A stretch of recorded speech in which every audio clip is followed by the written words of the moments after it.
আরিফিন শুভ সম্পর্কে আমি একটা লেখা লিখেছিলাম।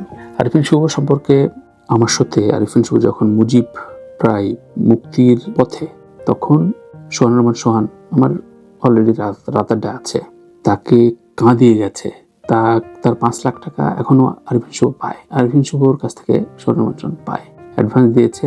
সোহান সোহান অসুস্থ হয়ে গেছে, ডেট চেঞ্জ করতে বলেছে।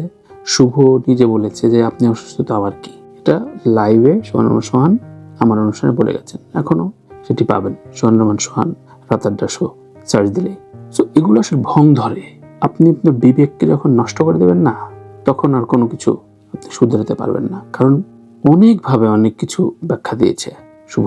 মানে 1 টাকা কেন নিল, ওই টাকা কেন নিল, সরি ফর ফিলনেস নাই, যে না এটা ভুল করছে বোধ হয়। সো প্রশ্ন হচ্ছে, তারকা সমাজের যারা আদর্শের জায়গা, তাদের কেন আদর্শ বলছি বা তারকা বলি? কারণ তাদেরকে সাধারণ মানুষ ফলো করে, এবং সেই ফলো করার যে দায়িত্ব, সেটা যে একটা দায়িত্বের ভেতরে পড়ে, সেটি সাকিব আল হাসান যেমন বোঝে না, শাকিব খান বোঝে নাই, আরিফিন শুভরাও বোঝে নাই।